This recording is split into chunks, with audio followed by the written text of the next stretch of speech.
Good morning. How's everybody this morning?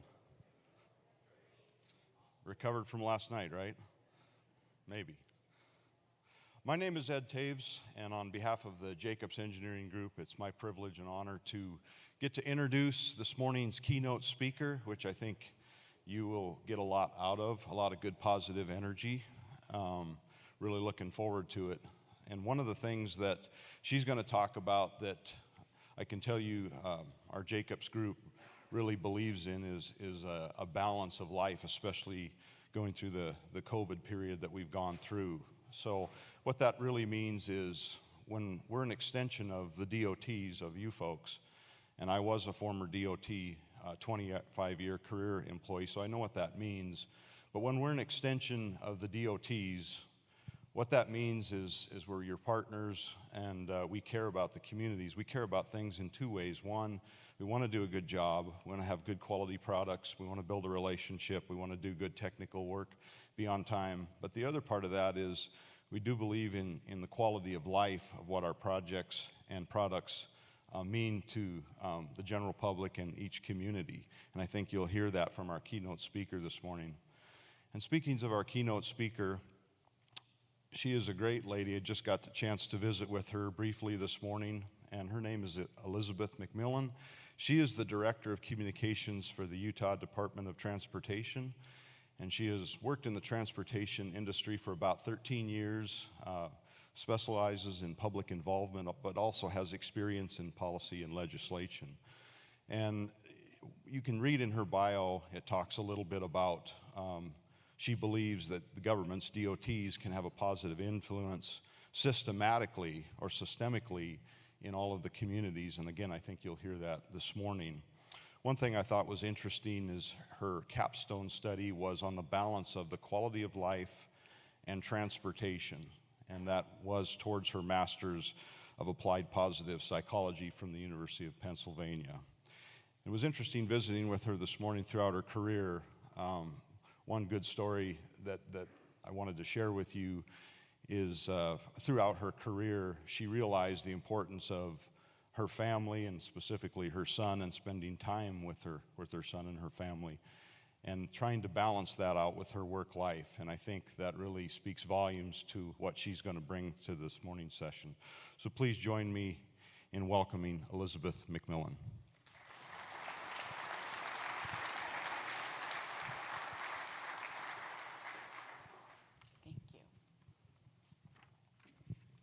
Well, Ed mentioned my degree. It's a Master's of Applied Positive Psychology from the University of Pennsylvania. We call it MAP, affectionately. And I'm so excited because today I get to introduce a fellow alumnus, Louis Alloro. Now, Louis graduated in 2008. He was one of the very first people to go through that program, so he's a veteran. And now he's a senior fellow at the Center for the Advancement of Well-Being at George Mason University. He's also currently pursuing his PhD in the School of Leadership and Change at Antioch University. Now, his passion is helping facilitate well-being in counties, cities, local governments, and companies and campuses, and to build well-being coalitions. And his passion is around creating conversations about how we can build the positives, how we can facilitate better well-being, and having that conversation that Bill was talking about yesterday in his keynote, about true engagement, about allowing communities to set and envision their own future. I can attest to Louis's great work because I met him 10 years after he graduated in 2018 while I was going through that program. And every year, they put together cohorts of 4 or 5 people, and we get to do some pro bono work. It's a project. We're free labor. So Louis was leading our cohort. He was already doing some work in Midland, Michigan. And so he walked our team through that process, although he had already started and he continued long after I had already graduated. His work is not specifically in transportation, but his work is about well-being, and that certainly relates to us. We heard from the Deputy Secretary yesterday about what gets her out of bed in the morning, what's important about transportation. That's a question about purpose, and it's a question all of us should be asking ourselves. I think, though, no matter how you answer that question, it will get back to well-being. It will get back to quality of life. We all care about our jobs because we believe that we are doing good for people. All right, I'm going to say something blasphemous. I know that many of you have been through leadership training with Dr. Tom DeCoster. I have not been through this training, but I have heard that there's no such thing as a problem. It is an opportunity. Here's the blasphemy. Like, problems are a thing, and I know that you guys know that because you are problem solvers by nature as engineers. So don't tell him that I said that, though, because actually I agree with him as far as positive psychology goes. We have so many opportunities.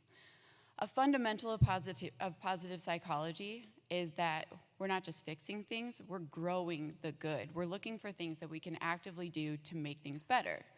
So I'll use a transportation metaphor for this. We have a problem of having to fix potholes, and we do fix them, and we absolutely need to do that. In addition to that, though, we have opportunities to actively do something good. So an example of that is there was some research in Utah several years ago, and they were looking at quality of life. And they were looking at the different factors that influence it. So they asked people to rank what they thought those factors were. They had 15 different factors. And then they did a statistical analysis to see what they actually were. Like, they are different lists, just if you were wondering what people say and what the analysis shows are different. And what the analysis showed was that the beauty of your built and natural surroundings was the third most influential factor on that list of 15. We are building that built surrounding, and we are also influencing the natural surroundings. So we've got some opportunities there. It might be changing our aesthetic standards. It might be devoting more resources to litter pickup. So today, I want you to ask the question, how might we? How might we go beyond fixing to building, to growing the good? And Lewis is the perfect person to guide us through how we ask that question, how we answer it, and how we engage with communities so that they can answer it for themselves and we know what to grow. There's tremendous power in this room, and that's why it's so important to ask and answer the question.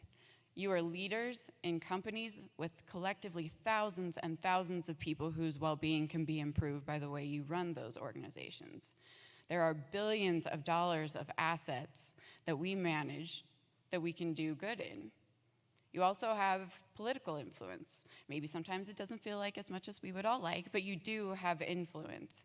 So I think you'll all be inspired by what Lewis shares today, and I hope you'll spend just a couple of minutes reconnecting with your purpose, because people will see it in how you show up, in your projects, in your interactions, and how you interact with the people that work for you, because they're looking up to you. So, Lewis, can you talk to us right now about how we can take all of the power in this room and apply it for good? Sure thing. Good morning.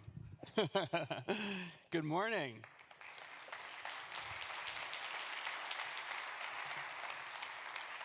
We like to say good morning. It is. Good morning. No, it is. Good morning. It is, right? It is a good morning. It's good to be here in Utah with you today. Thanks for inviting me to speak on how to create thriving communities. Let me just ask you as we start, what's one way you have attended to your own well-being lately in the past couple of weeks? Can you identify something you've done or haven't done to care for yourself, to care for others, to care for your team? I'll tell you, the thing that I've been doing over the past couple of weeks is hanging out with my new son, Luca. He's here. Actually, he's not here. He's in Chicago. He lives in Chicago with his mom. That's his mom in the middle, Nikki. Nikki's a friend of mine. She called me last year and asked me if I would help her become a mom. And so I had just turned 42, single, not a dad, wanting to have this life experience. So here we are. He was born July 6th, on the same day as Ryder. That's my dog, Ryder, there. He came to save me probably 7 years ago from a little despair I was having in my life. And how synchronistic. They were born on the same day. I study positive psychology, but that doesn't mean I don't have my own struggles.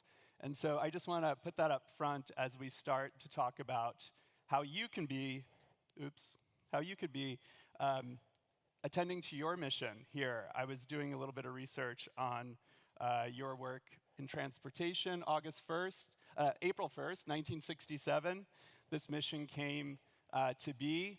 And I love that you're also in the quality of life business, as I am too, and how we can help people live good lives in communities, which means we really need to talk about change. So the first thing I want to talk to you about today is how to guide change better within your organizations, within your communities. And I'll start with this premise that every action we take, everything we do, every behavior is preceded by a question. So this starts in the morning when you wake up. You know, the alarm goes off. Should I wake up right now? Should I snooze a little bit longer? Everything that we do throughout the day, personally, relationally, structurally within our organizations, is preceded by a question. So I want to just give you a 3-minute opportunity to turn to someone next to you. And this is the question. What are the best questions that you've ever asked to yourself or to others that have enhanced your own or their quality of life? That's the question. And what makes these questions so powerful? So can you identify a question or two that you ask yourself or others that have enhanced quality of life? So 3 minutes, see what you can come up with.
Okay, I'm going to pause you.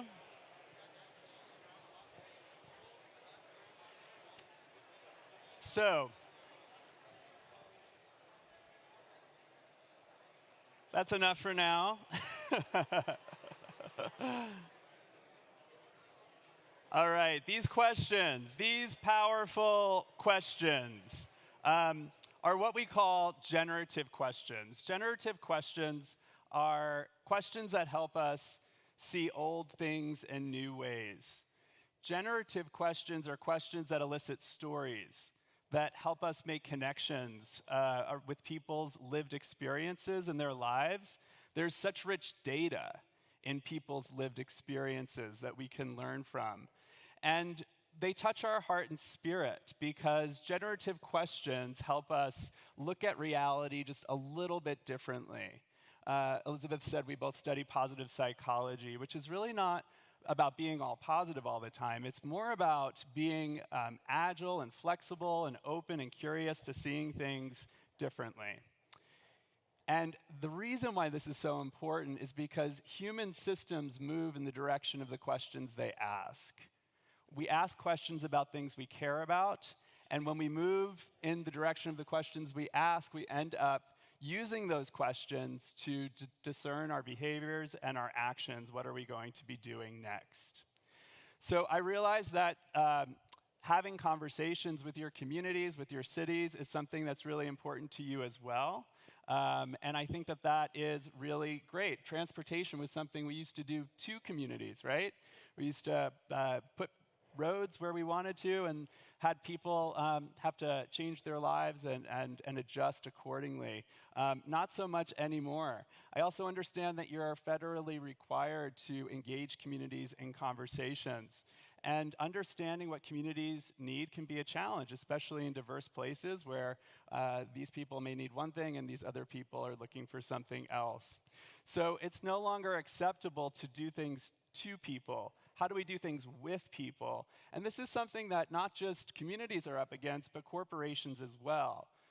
The traditional style of command and control type of leadership is a different approach to what I'm going to share with you today, which is more what we call an invite and inquire approach to leadership.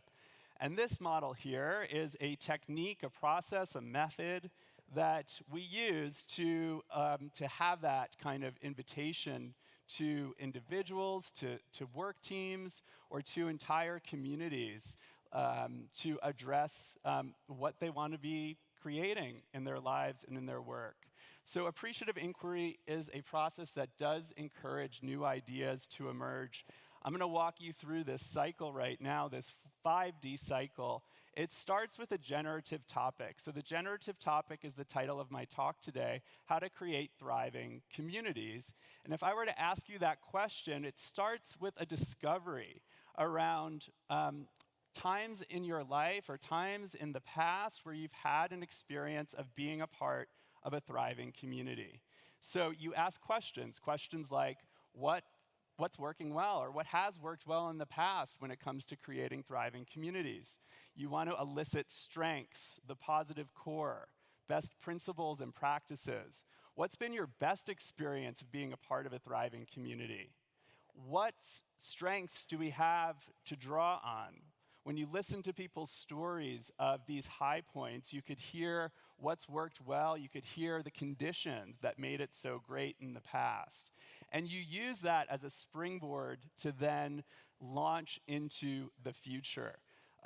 When you have that broadened state of mind by telling high point stories, you can then see more clearly what we want to create in the future. And if we could build on the strengths that you identify in discovery, you can ask questions like, what could be possible next? What would your greatest hope be? And what would you be proudest of achieving? Or what could we be proudest of achieving as an organization or community? So these dream type questions get really people thinking with their imaginations about a preferred future. From those dreams, you move into a design phase. This is how might we? So based on the hopes that we just dreamed up, how might we use our strengths to move from where we are to where we want to be? What are the smallest changes that might have the biggest impact for us? And from that, we can work together to co-design, co-create action steps around what we want to be doing together next.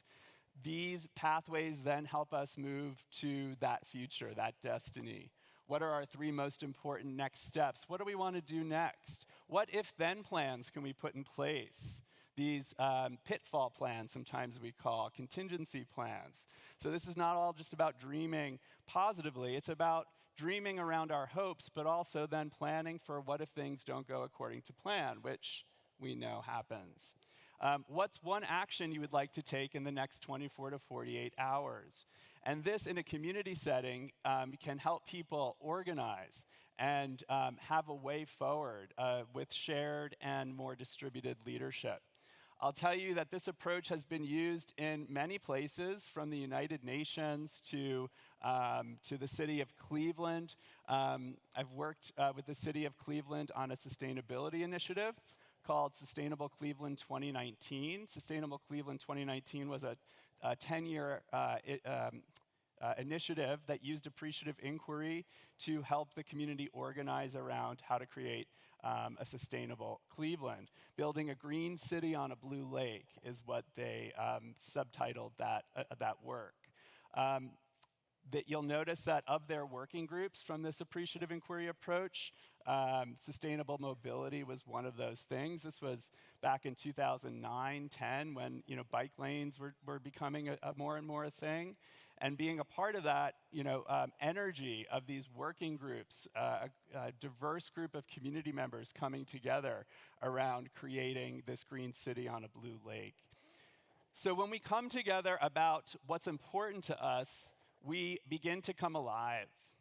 We find our purpose, or we renew our purpose in the positive differences we can make to improve each other's quality of life. And that's what sparking these types of conversations is all about.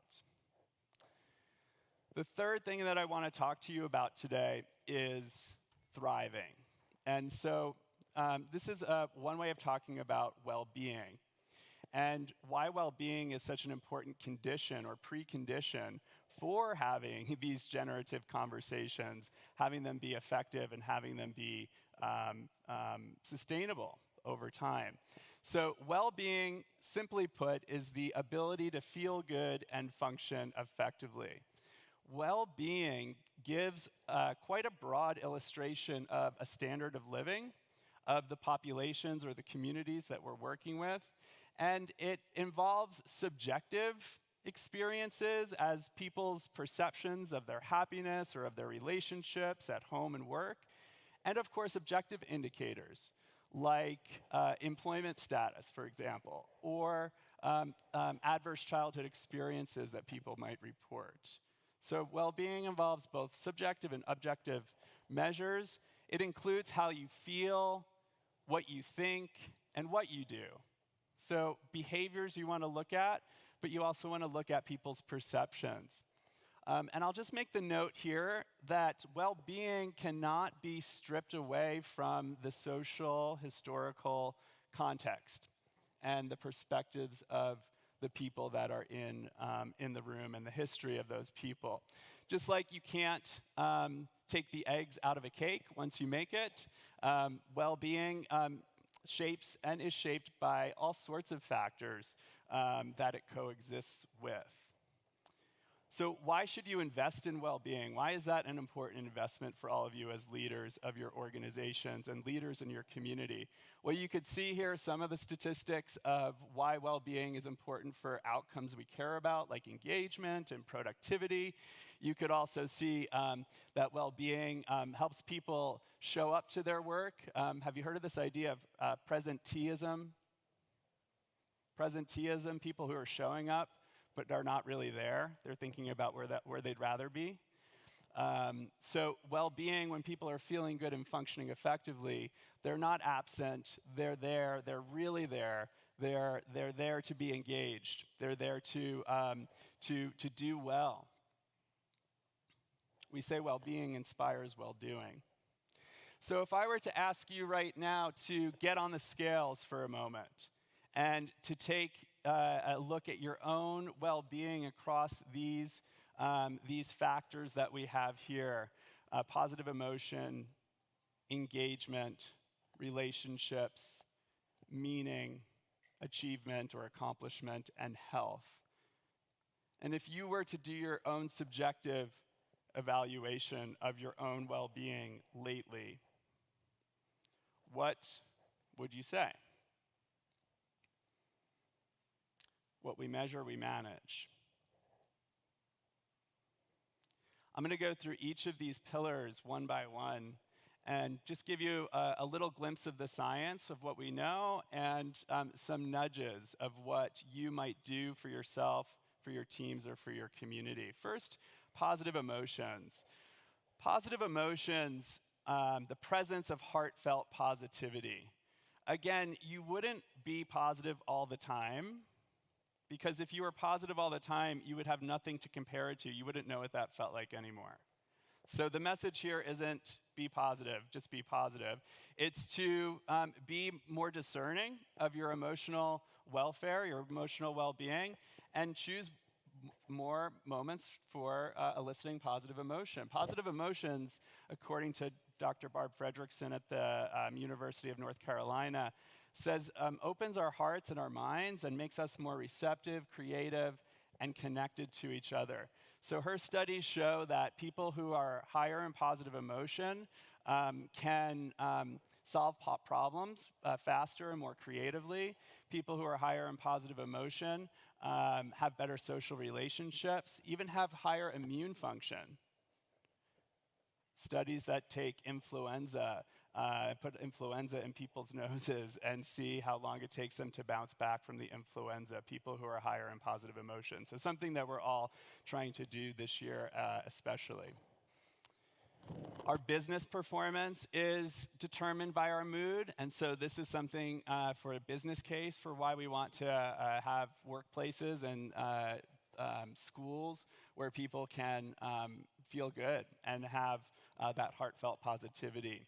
So one thing that you could do is start your project meetings with that same kind of discovery question I mentioned at the top of the talk. What's working well? This is a question that primes for positivity. This is a question that helps people identify what's good before we get into the problems, right? Elizabeth was mentioning, that dirty word of problems. It's okay to talk about problems, but notice our tendency is often to start with that question. What isn't well? What's broken? What needs fixing? And so with this paradigm shift, we're looking at what's working well, what's right, and we can use that as an opportunity to appreciate what's good, build that social capital in that conversation, and you'll see when you get to the problems, you'll be more creative and innovative in your approach to solving them. Next, engagement, the development of our strengths for optimal human functioning. Engagement is what puts athletes in the zone, or musicians, who become one with their music. That's engagement, people who are optimally functioning. If I were to ask you to identify some of your top strengths, would you have an easy enough time answering that question? Using our strengths, the things that we're good at and enjoy, the things that bring us energy, the things that light us up. These things improve our confidence, our resilience, and of course our well-being too. When we show up to work and we're able to do what we do best every day, we're using our strengths. And when we're using our strengths, we have an improvement in our performance, right? So if you're shoring up a weakness, it's a different approach than using a strength.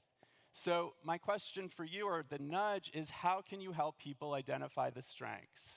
How can you become a better strengths spotter on your team, in your family, with the community members and leaders that you're working with? How can you catch people doing things right and not just doing things wrong? And having a language to be able to identify what's working well. Next is relationships, the opportunity for genuine connection. We are social creatures. We've evolved in groups. We need each other. And this study by Dr. George Valiant, a Harvard professor, the adult study of the longest longitudinal study of adult development, has shown that better a predictor than cholesterol at age 50 are the quality of one's relationships when it comes down to longevity of life and satisfaction in life. So our relationships with other people matter, and they matter more than anything else in the world. Dr. Brené Brown has been popularized over the past few years. I hope you have, some of you have tapped into her wisdom. She says that no one wakes up deciding to be a jerk that day, right? No one wakes up deciding to stress other people out. So if you were to assume that people are doing the best they can with what they have, other people in your life, on your teams, in your communities, how might that change how you show up to those people and those conversations? The nudge I have for you here is to please, please make the relational aspects of your work and your life as important as the rational ones. Yes, there's to-do lists. Yes, there's agendas. Yes, there's project plans. Yes, there's updates to those plans. But as you get into your meetings, whether they're virtual or face-to-face, do not miss the opportunity to check in with people. Ask them, how are you really? How are you really?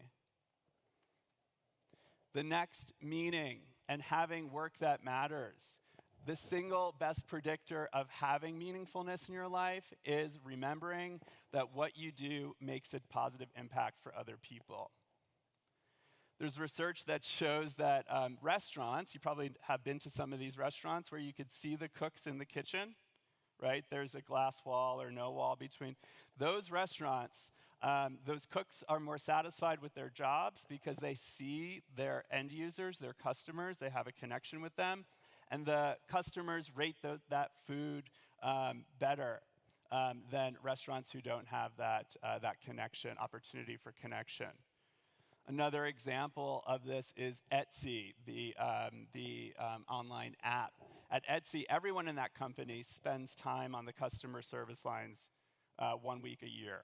Everyone from the CEO to the janitors and everyone in between has a connection with the customer because it elicits more meaningfulness. So one way that you could do that, the nudge I have for you, is to create safe places, safe spaces where people can come together to talk about their dreams for a shared future. Whether or not you use that appreciative inquiry kind of method, it is so motivating to us as human beings to have opportunities to talk about what matters to us and what we want more of. Accomplishment, the ability to achieve the things that matter, right? So it's one thing to set the vision or to set the goals. It's another thing to achieve them. And more important than believing in your abilities is the belief that you can improve your abilities. A belief is just a thought you think a lot. We do a lot of believing throughout our days. And so when you believe that things can change and will change, they're more likely to change. I know that we rely on survey data very often to help us make choices about what to do next. One question I invite you to add to your surveys is, do you think anything is going to change with the results of this survey? And see what people report.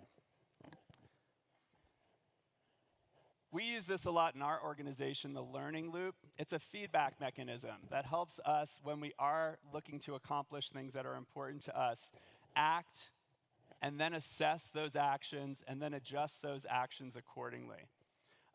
All human systems, all systems really, technical systems as well, rely on feedback. I invite you to change the word when you're talking about social systems. Talk about feed forward. One of the things that we worry about as human beings is whether or not we share a future with one another. So we walk around our companies, we walk around our communities wondering, hey, is this the end of our line or are we going to go forward together? So when you talk about feed forward, you send the signal that, hey, this is all about next time. And when you engage diverse groups of people around designing the way forward and taking responsibility for those actions, using that feedback kind of mechanism can help you. 3 questions we ask a lot: what's working well? Where are we still struggling? And what do we want to try differently next time? What's working well? Where are we struggling? What do we want to try differently? Finally, health, the pillar that has to do with moving and sleeping and eating. These are the game changers, eating and moving and sleeping. We are not wired to keep going and doing. We are human beings, not human doings. And so when we forget to rest and recover, we know what happens next. So food and your choices around your nutrition and making sure that you it's not that you never eat the donut, but you make discerning choices around what your body needs next. Same is true for moving and physical exercise, physical activity, and sleeping. Rhonda Corman from the US Army says, going into life without enough rest is like going to war without ammunition. Rest and recovery are the number one success factors of the most successful people. So your nudge here is to enable thriving by doing the things that help you savor and celebrate what's working, the progress, the big and small progress, and taking the time to rest and recover. Don't forget that essential ingredient for all teams, all human beings, all communities. We can't just keep going, we can't just keep doing. So these Perma pillars, we call them, are like gauges that you might see in an airplane, for example. And just like in an airplane, to know how well that airplane is doing, you have to look at all of the gauges together. You know, you need to look at the fuel gauge and the airspeed indicator and the altimeter. You have to look at all of these together. The same is true with these gauges and these factors. It's not just one or the other. And so when you think about your own well-being, you might take an indicator test of your own gauges and where you might be able to up your game. I think as I was preparing for today, I was looking around at what DOT is doing to already influence these factors. I saw ADOT has messaging on highways, be like the person your dog thinks you are, for example. One way to elicit positive emotion, right, during people's commutes. I think those are such great examples.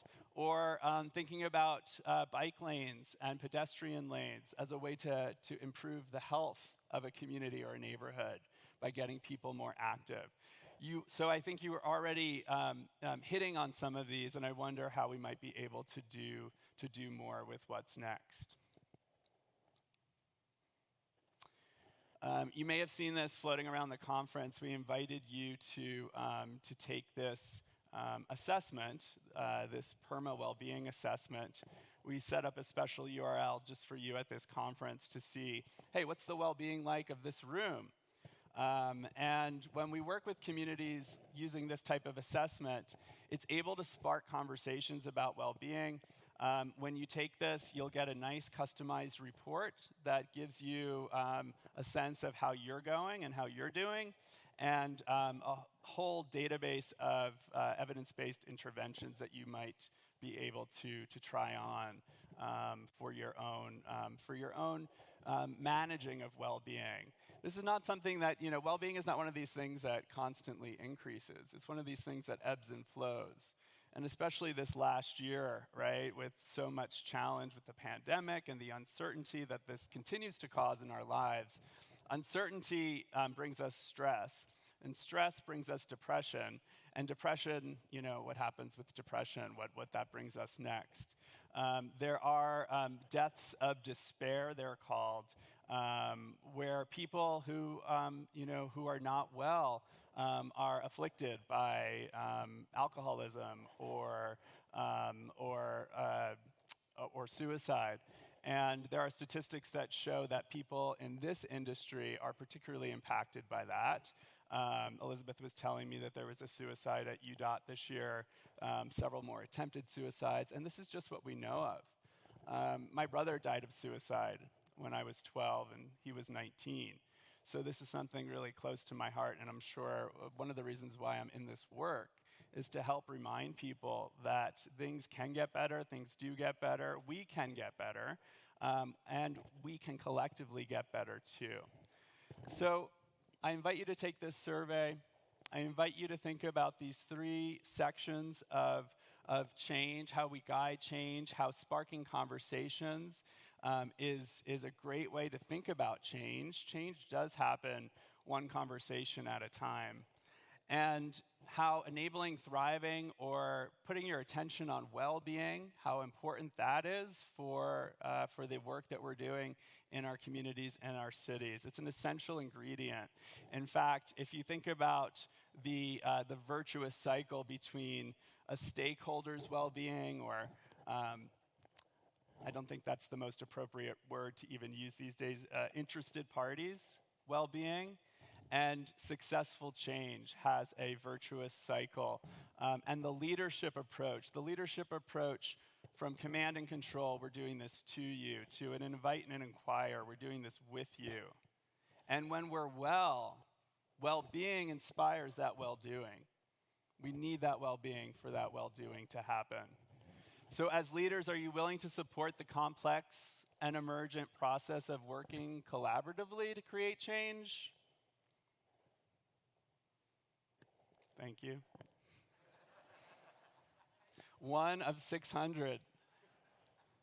I'll try it again. As leaders, are you willing to support the complex and emergent process of working collaboratively to create change? Thank you. That's the thing with this new paradigm, this new well-being approach. You don't have to have the solutions to come with the questions. And I work with a lot of managers, a lot of leaders in leadership development. This is a huge, huge shift for a lot of people to just remember you don't have to always have the solution in order to hold space for people to come around collectively around the things that they care about. When we're well, we can show up to those conversations, we could bring our full selves, and then we can solve some of the complex problems that many communities are up against these days. Things like homelessness, I live in Los Angeles, or things like mental health, which is associated, things like abuse and neglect and addiction even. So I think it's important for us to remember that the greatest opportunity we have is to show up to the emergent nature of what's possible. So as a parent to a kid who lives in Chicago in a very modern family, non-traditional kind of situation, you can tell complexity is one of those things that I embrace. I say yes to those adventures of life. I invite you to as well. For any parents in the room, I'm sure you can attest that that's just how it works, right? You figure this out as we go along. We don't have the answers when we start, and that's okay. Our goal, my friends, is to be intelligent and active stewards in shaping our well-being. That's the goal. And I love this idea of stewardship as a responsible use of our resources. That's stewardship. And I think, it's a word that probably speaks to some of you in this room. It's a good time, maybe, to be in the infrastructure business. It's also a good time to be in the well-being business, I have to say. People are more and more hungry and in need for these tools. One of the things that we particularly do with communities to help them thrive is build well-being coalitions. And what this does is it takes these silos that you see here, these silos in communities where, there's some great programs, there's some great organizations, there's some great people even, and these people are often working separate from one another. A coalition style helps people come together around a shared vision, a shared goal. We talk about leading well-being, developing a well-being literacy, a mechanism for evaluation, a strong activation and a consistent determination around what it is that we're doing to help organizations and communities thrive, starting with individuals on personal levels, relational levels, helping people improve the quality of the connections for those community leaders, developing a psychological safety, for example, which has been shown to be the #1 predictor of successful teams, and really co-create and collaborate. So to build a well-being literacy, I want to invite you to consider an opportunity we have coming up to learn more about well-being science. We're going to offer you a 20% off discount for this program, and we're also going to pick one of you in this room to receive a free spot in the program. So this is just an opportunity. It's certainly not the only opportunity, but I encourage you to think about how you can improve your own well-being so that you could show up to your teams and you could show up to the communities that you're working with to really do things as we've never done them before. And as we get moved into the future, I just want to share with you a quote that I read on the wall at the Natural History Museum last night. It was a great event, by the way. Thank you very much. The quote is, "The eyes of the future are looking back at us, and they are praying for us to see beyond our own time." Thank you very much.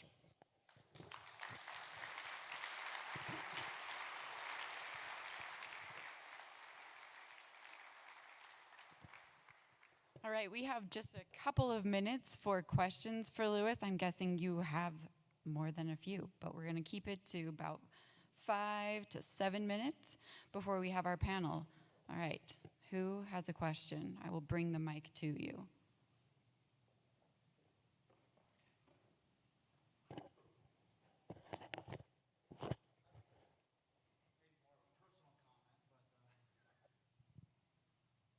Really awesome presentation and topic specifically. My daughter's about to graduate university with her bachelor's in psychology, and as an engineer, I go, "Psychology? Are you sure?" You know. And she goes, "Well, no, it's positive psychology. Like Pennsylvania's got this really great program." I'm like, and that was all the news to me, right? So I start researching, and then here you guys are, and it's like, I am loving this. I'm texting pictures and stuff to my daughter right now, and just a fantastic topic, a fantastic study. Great application to all industries, but wonderful today to us.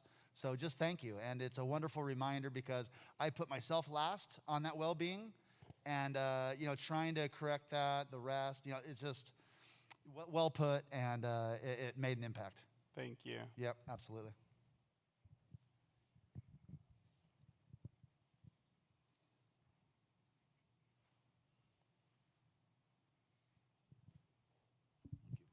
So Lewis, I have a life mantra. It's to be the light. I'm curious what your life mantra is. What my life mantra is? One of mine is to be fit, focused, fierce, effective, and fun. I like alliteration. There's one back here, Elizabeth.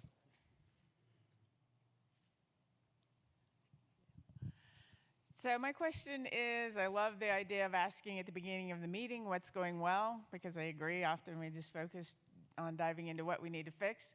What other things can we do with our teams? Like, tell me a couple more things that I can do tomorrow with my team to help move them this way. Yeah, well, you could use the Perma survey. The Perma survey, you could set up a unique URL for your team or for your organization. And in and of itself, it's an intervention because it helps people understand that, hey, this is a thing. And hey, this is a thing that we're going to talk about here now. People are so hungry to have that conversation. So I would say that's one thing you could do with your team.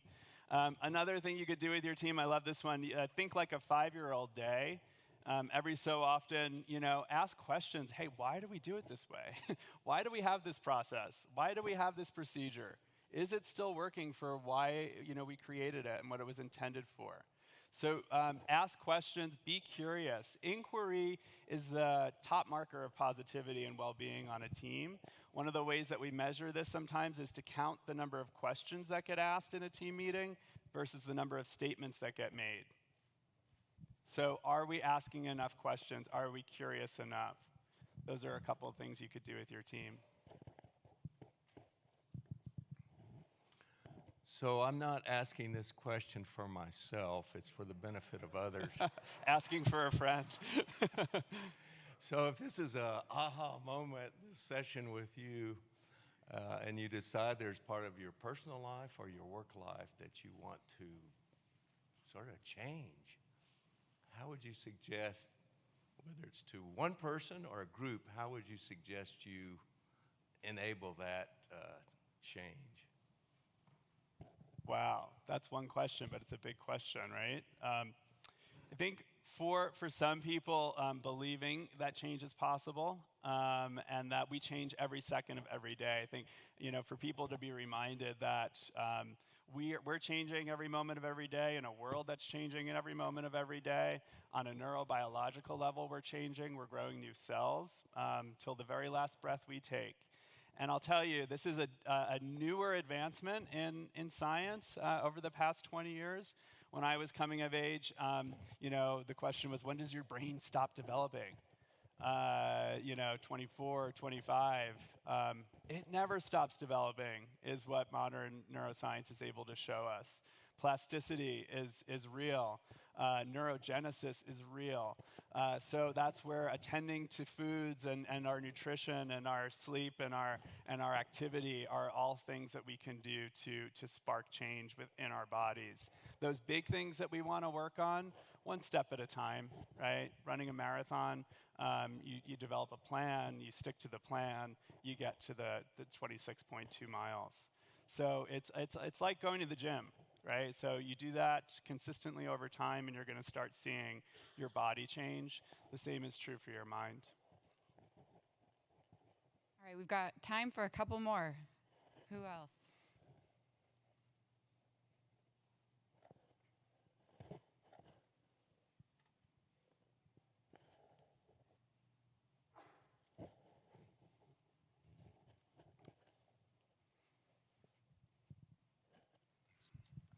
Lewis, one of the things, this is a great program, but one of the things that really hit home for me was the last question on the survey. With this, do you think this survey is going to make an impact? Has there been any research to tell us that people have more confidence in the survey if you ask them if it's going to make a change to the survey? The survey will make a change to their life? I don't know the answer to that question, to be honest with you, if there's research on that. I think that, for what motivates human behavior is having autonomy. One thing is having autonomy. And so to assess people's level of, perceptions of autonomy in this place, do I have choice? Do we have choice? To create the changes that are important to us, which is again why the leadership approach really matters, right?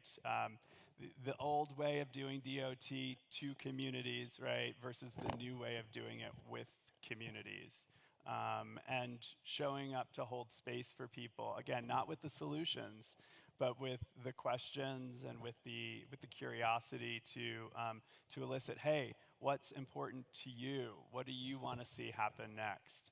I read something the other day that said, just because people aren't talking doesn't mean they agree.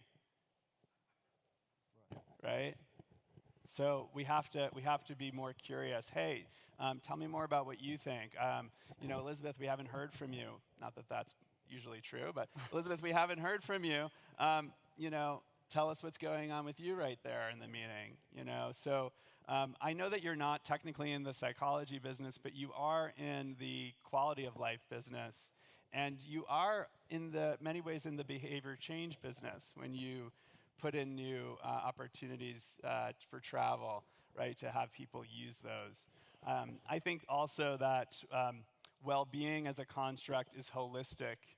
Just like, thinking about transportation as a whole, I've been learning here at the conference this week is a newer mode for some of you to be thinking about not just roads and highways, but thinking about public transport and public spaces even for how we move people.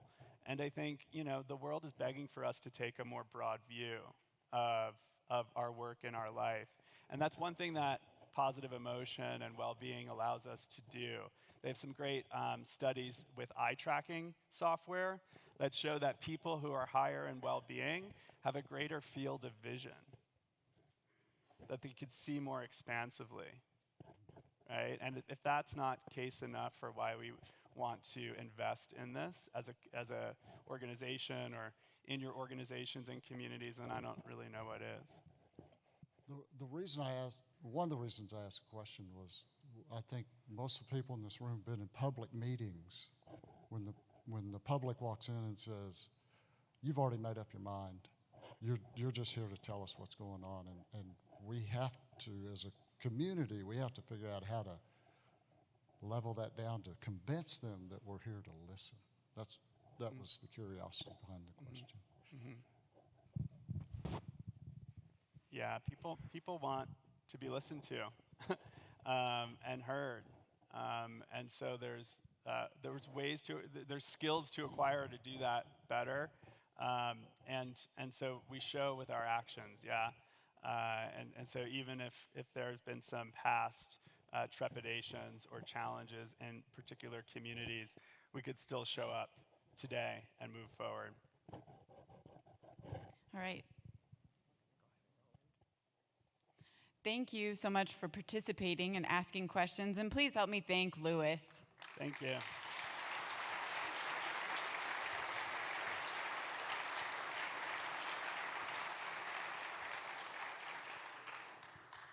All right, we are going to go into our panel, but I would encourage you to take your physical health in mind right now, stand up, and take a stretch.